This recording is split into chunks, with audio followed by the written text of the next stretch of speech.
오늘 에베소서 1장 15절로 18절 말씀을 의지하여서 마음의 눈을 밝히사라는 제목으로 함께 은혜를 나누겠습니다. 오늘 15절 말씀을 함께 읽겠습니다. 15절 말씀이요. 시작.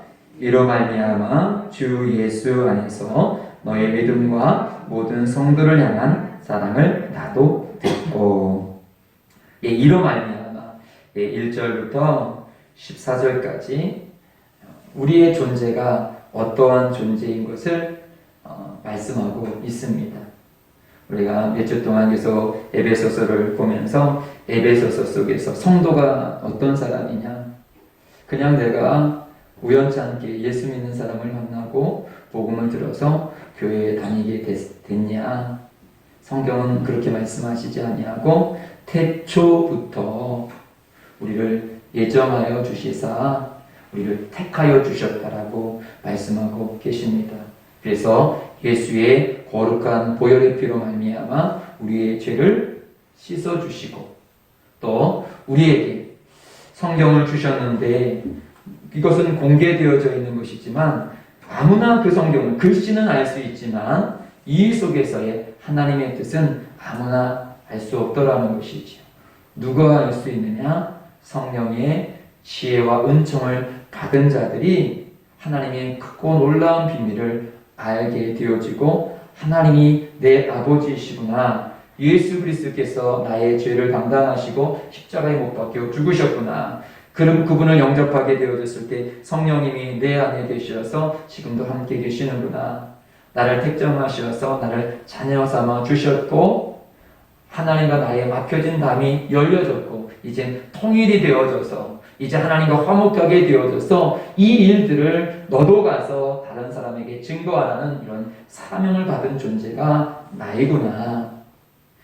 이런 일들을, 이런 소식을 듣게 된 에베소에 있는 성도들은 그들도 그렇게 살아갑니다. 이로 말미암아 주 예수 안에서 너희 믿음과 모든 성도를 향한 사랑을 나도 듣고, 내가 복음을 증거하였는데, 사도 바울이 개척한 교회 중에서 가장 오래 있었던 곳이 이 에베소 지역입니다. 또한 초대교회의 중심이 되어졌던 지역이지요. 또 믿음의 아들 디모데가 목회했던 것도 이 에베소 지역. 두란노 서원도 이곳에 함께 있지요.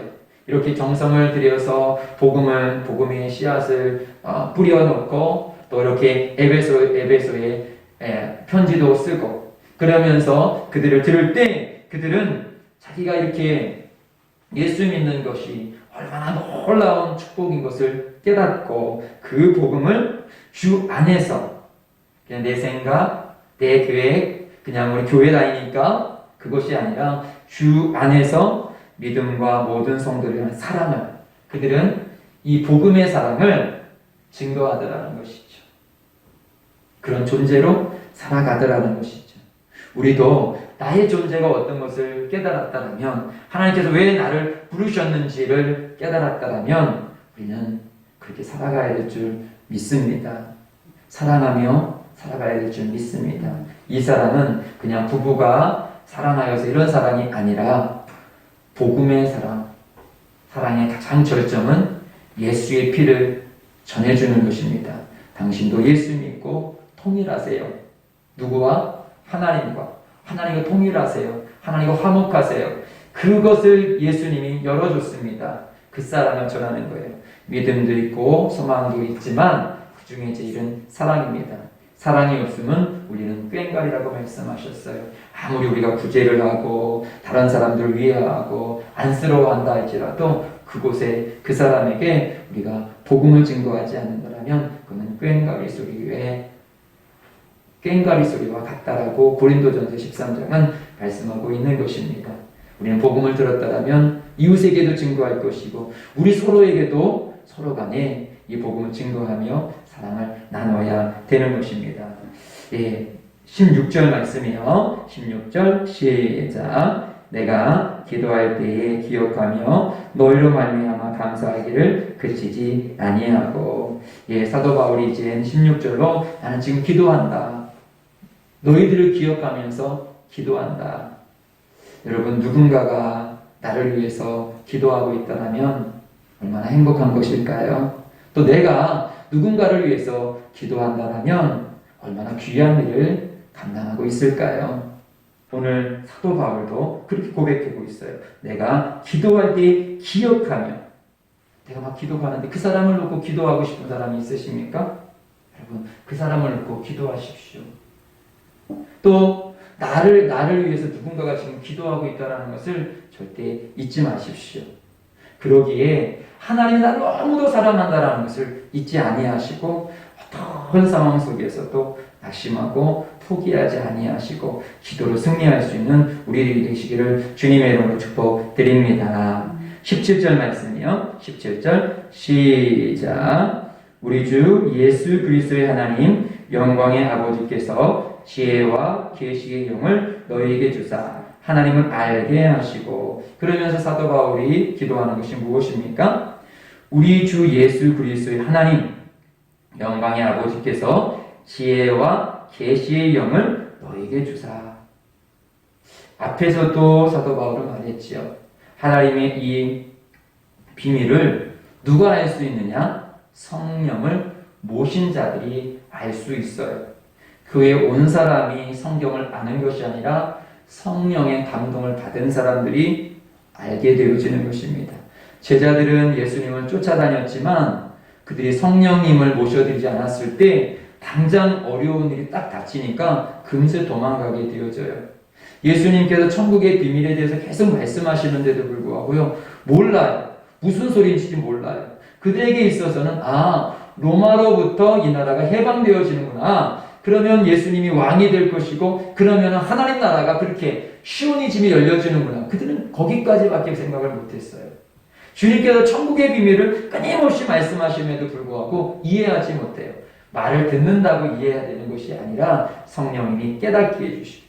그래서 우리도 누군가를 전도한다면 우리는 꼭 기도해야 될 것이, 주님, 저 사람이 성령께서 임재하여 주셔서 마음의 문을 열고 주님을 받아들일 수 있는 하나님 그런 사람이 되어줄 수 있도록 성령님 저 사람을 장악하여 주세요. 저 사람 마음 가운데 임재하여 주세요. 저 사람 가운데 역사하여 주옵소서라고 그렇게 기도해 줄 수 있는, 지금 사도 바울이 그렇게 기도해 주는 거예요. 누구를 향해서?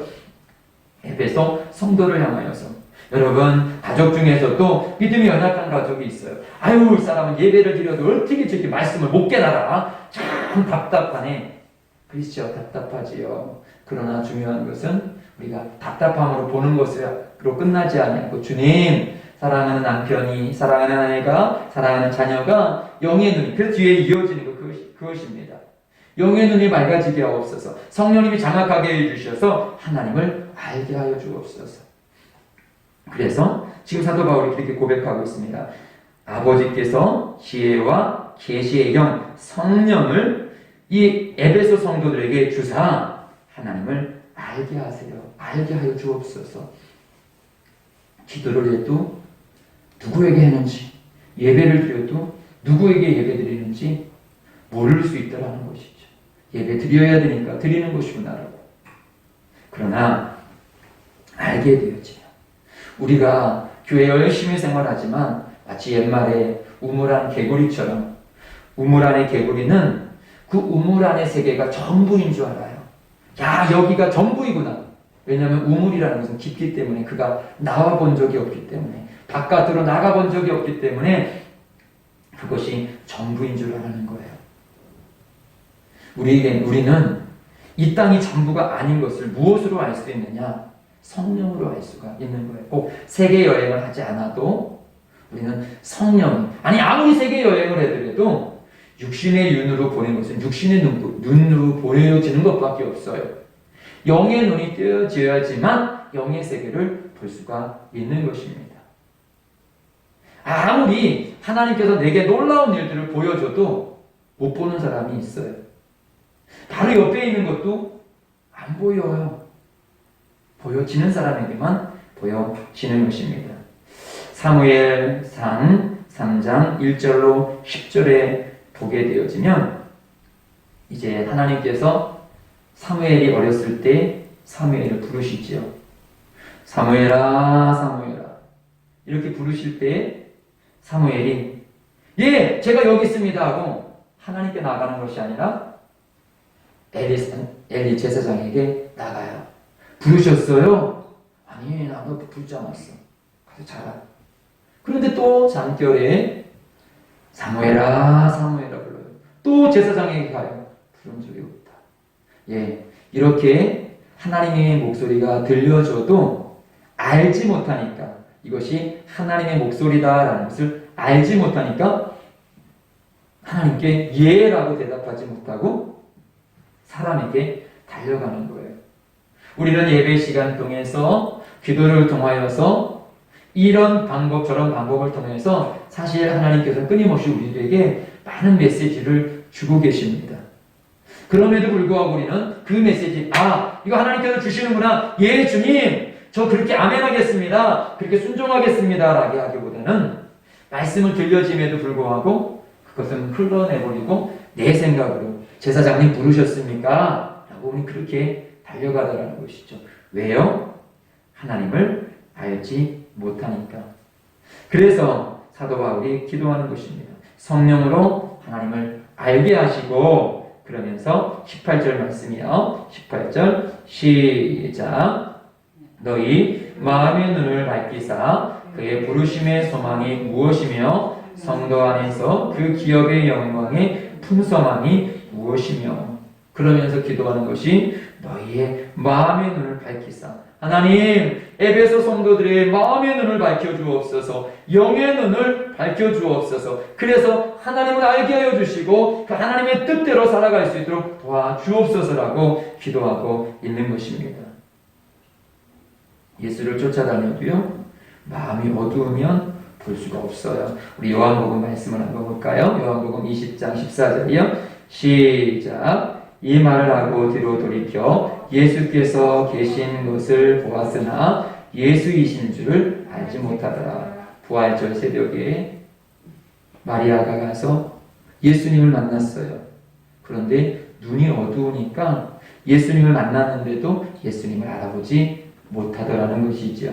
또 요한복음 21장 4절이요. 시작. 날이 새어갈 때에 예수께서 바닷가에 서셨으나 제자들이 예수인 줄 알지 못하는지라. 예수님께서 바닷가에 서시는데 약간 어둑어둑한 것도 있겠지만 여기서 말씀하고자 하는 것은 영적인 눈이 열려지지 아니하니까 예수님이 앞에 서 계셨는데도 알아보지 못하더라는 것이죠.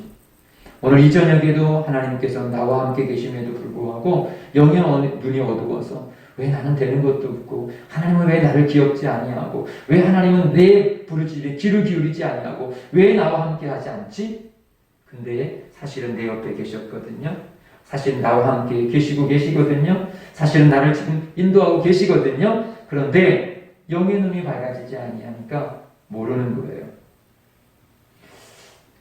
옛날에 어떤 목사님이 설교 중에 말씀하셨던 이야기인데요.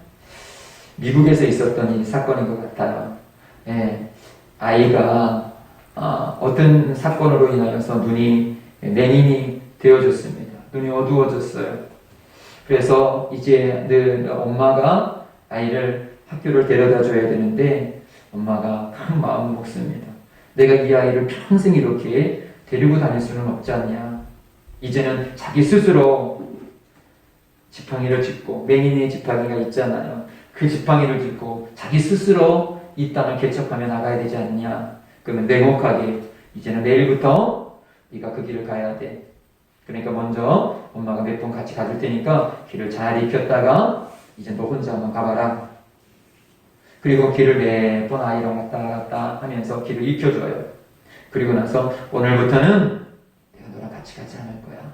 그냥 스스로 가. 이 아이는 싫어요. 저 못해요. 막 엉엉 울어요.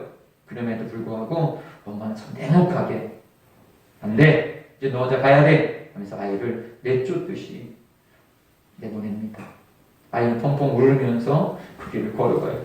너무해. 엄마는 너무해. 내가 더 익숙할 때 하면 되지. 왜 이렇게 나이를 일찍 끌어내는 거야? 너무하면서.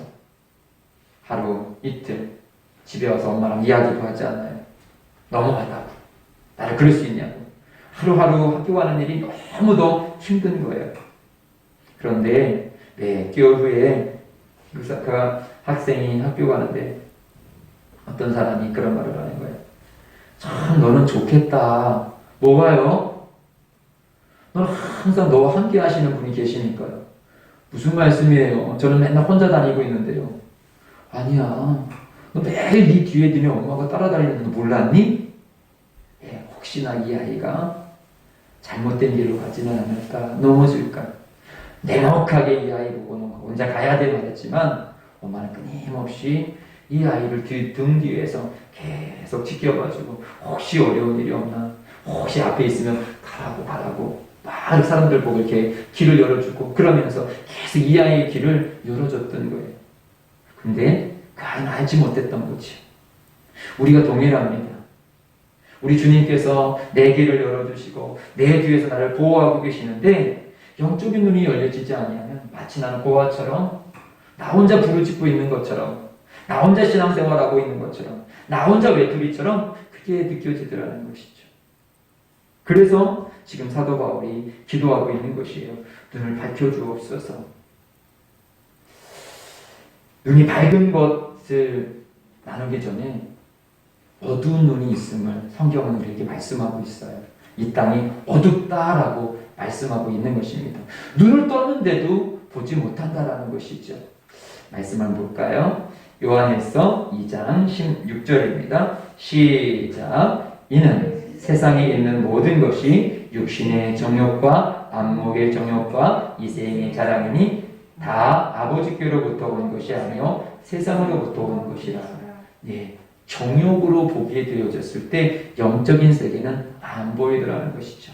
모든 것을 나의 이익으로, 육신의 이익이 있느냐 없느냐로만 다 보더라는 것이죠. 교회도, 신앙생활도, 사람도 다 내 중심으로만 보더라는 것이죠. 그러니까 그 어느 곳에서도 하나님의 은혜가 보여지지 않더라는 것이죠. 이것을 볼 수 있는 것이 어디냐면 창세기 13장 10절 말씀입니다. 함께 읽습니다. 시작. 이에 롯이 눈을 들어 요단 지역을 바라본즉 소알까지 온 땅에 물이 넉넉하니 여호와께서 소돔과 고모라를 멸하시기 전이었으므로 여호와의 동산 같고 애굽 땅과 같았더라. 롯이 안목의 정욕으로 보니까 그 소알 땅, 소돔과 고모라 땅이 너무도 좋아 보이는 거예요. 하나님의 축복의 땅처럼 보이는 거예요. 야, 그렇구나. 저 땅 가면 성공하겠구나. 정욕으로 보고 그 땅에 갔어요. 결국은 그 땅은 망하는 땅이었습니다. 그는 하나도 건진 것이 없이 오히려 자기 아내만 잃어버리고 온 땅이 바로 이 소돔과 고모라 땅입니다. 지금도 세상에 우리가 정욕으로 보게 되어지면 저것도 갖고 싶고 저것도 누리고 싶고 저것 갖지 못하여서 너무도 안타깝고 왜 그럴까요? 정욕의 눈으로 보고 있기 때문에. 똑같은 눈인데 믿음의 눈으로 보느냐 정욕의 눈으로 보느냐 이렇게 차이가 있더라는 것이죠. 그럼 이 정욕의 눈은 어디서부터 시작되어졌느냐? 창세기 3장입니다. 시작. 여자가 그 나무를 본즉 먹음직도 하고 보암직도 하고 지혜롭게 할 만큼 탐스럽기도 한 나무인지라. 여자가 그 열매를 따먹고 자기와 함께하는 남편에게도 주매 그도 먹은지라. 예. 사단이 교묘하게 계속적으로 저거 먹으면 하나님처럼 돼 계속 속이니까 관심이 없었는데 그 마음 가운데 정욕이 생겨요. 그러면서 그렇게 생각하다 보니까 진짜 그것을 보니까 먹음직도 하고 보암직도 하더라는 거예요. 그리고 결국 그는 그 정욕대로 그것을 먹게 되어져요. 먹고 난 결과가 무엇입니까? 7절이요. 시작. 이에 그들의 눈이 밝아져 자기들의 벗은 젖고 심하러 삼더라. 여기에 눈이 밝아졌대요. 성경에는 대부분 눈이 밝아졌다라는 게 영적인 눈이 밝아졌다라고 표현을 하고 있는데요. 유일하게 여기서는 영적인 눈이 밝아진 것이 아니라 정욕의 눈이 확 밝아졌다라는 거예요. 탐욕의 눈이 확 밝아졌다라는 거예요. 저 상대편의 단점을 확 보는 것. 저 나쁜 사람. 저거 하면서 상대편 속에 있는 그 티가 막 보여지는 거예요. 상대편 속에 있는 그 단점이 막 보여지는 거예요. 그 흠들이 막 보여지는 거예요. 그 막 아내의 못된 점이 막 보이고 남편의 못된 점이 막 보이고 다른 사람의 못된 점이 막 보여지는 거예요. 너무도 잘 보이는 거예요. 다른 사람은 안 보이는데 그 사람은 그렇게 막 훤히 보이는 거예요. 그래서 저 사람도 저렇게 못됐네, 저 사람도 저러네 보여지는데 어떻게 해요? 눈이 밝아졌어요. 무엇으로 밝아졌어요? 악한 눈으로 밝아졌어요. 더 이상 아내를 포용해주고 용서하는 남편이 아니라 남편을 포용해주고 사랑하는 아내가 아니라 서로 너 때문에 그래, 너 때문에 그래 라고 그 사람의 단점을 보고 서로 싸우는 존재가 되어버렸어요. 그러니 이 땅 속에서의 눈으로는 교회도 교회를 왜 가? 세상의 눈으로 보게 되어지면 교회가 나쁘게 보이는 것도 참 많아요. 더 잘 보지요. 더 잘 보이지요. 눈이 밝아졌기 때문에 그래요. 그러나 우리는 무엇으로 눈이 밝아져야 되느냐? 그래서 지금 사도 바울이 기도하고 있는 거예요. 정욕의 눈으로 밝아진 이들에게 믿음의 눈이 밝아져야 된다는 것이죠. 이 말씀 보기 전에 그럼 뒤에 말씀 먼저 볼게요. 누가복음 이게 전에 사도 바울 말씀 한번 봅시다. 사도행전 9장 18절이요. 시작. 즉시 사울의 눈에서 비늘 같은 것이 벗겨져서 다시 보게 된지라 일어나 침례를 가지고 다시 보게 되었어요. 사도 바울은 맹인이 아니에요. 그는 하나님을 철저히 믿는 사람이었어요. 하나님 철저히 믿을 때 그는 눈이 얼마나 밝았냐면 저 예수 믿는 놈들 어디 숨어 있어? 잡아야 돼. 아주 뭐 살기가 등등해서 막 가서 다 잡아내요. 얼마나 예리하게 잡아내는지 다 잡아내요. 무슨 눈이 밝아졌어요? 아담과 하와가 밝아졌던 그 눈이에요. 미움의 눈, 막 분노의 눈이 밝아져서 다 잡아들여요. 그런데 거기에 보니까 그것이 악의 눈이었어요. 그 비늘 같은 것이 싹 벗겨졌을 때 똑같은 사도 바울이었는데 이제는 불쌍하게 보이는 거예요. 저 사람도 예수 믿고 구원받아야 되는데 자기를 원망하고 막 욕하는 사람들도 불쌍하게 보이는 거예요. 그렇게 보여지는 거 어떡합니까? 보여지는 거예요. 신앙은 억지로 사랑하고 노력하는 게 아니에요. 여러분 정말 감정이 예민한 분들은 정말 안쓰러운 사람 보면 그냥 쭈르륵 눈물이 나와요. 그 일부러 눈물 낸 게 아니라 그게 보여지니까 눈물이 나는 거예요. 믿음의 눈도 마찬가지예요. 힘든 사람 뭐 불쌍히 봐야지. 그게 예수 믿는 사람이 하는 것이지. 교육으로 안 돼요. 그러나 믿음의 눈이 밝아지면 그렇게 되어지는 거예요. 그것이 방금 전에 지나 넘어갔는데 열왕기하 6장 14절 17절이요. 함께 있습니다. 시작. 왕이 이에 말과 병거와 많은 군사를 보내매 그들이 밤에 가서 그 성읍을 에워쌌더라. 하나님의 사람의 사환이 일찍이 일어나서 나가보니 군사와 말과 병거와 성읍을 에워싼지라. 그의 사환이 엘리야에게 말하되 아하 네 주여 우리가 어찌하리까. 여기까지요.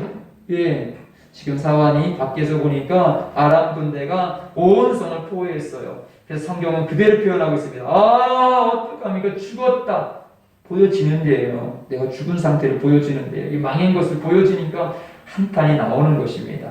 그랬을 때 믿음의 눈을 가진 사람은 어떻게 합니까? 16절 계속 이어서 갑니다. 시작. 대답하되 두려워하지 말라. 우리와 함께한 자가 그들과 함께한 자보다 많으니라고. 예. 그런데 지금 사환이 보고 있는 것과 엘리사가 보는 것이 틀려요. 다른 것을 보고 있어요. 사환은 어리둥절한 거예요. 무엇을 보고 계시지? 계속해요. 17절이요. 시작. 기도하여 이르되 여호와여 원하건대 그의 눈을 열어보게 하옵소서 하니 여호와께서 그 청년의 눈을 여심해 그가 보니 불말과 불병거가 산에 가득하여 엘리사를 둘렀더라. 원래부터 천군과 천사가 거기에 있었어요. 그가 기도하니까 왔던 것이 아니라 원래 있었는데도 보지 못해요. 육신의 눈으로 보는 것만 보여요. 그러나 중보기도자의 기도를 통해서 오늘 사도 바울이 에베소 성도들을 위해서 기도하는 것처럼 믿음의 눈을 열어주옵소서라고 기도하게 되어졌을 때, 그가 믿음의 눈이 띄어지게 되어졌을 때 현실보다 더 큰 영적인 세계를 보니까 별거 아니네, 두려워하지 말아야지 해서 두려움이 사라진 것이 아니라 그 두려움보다 더 큰 은혜가 보이니까 두려움이 스르르 사라지더라는 것이죠.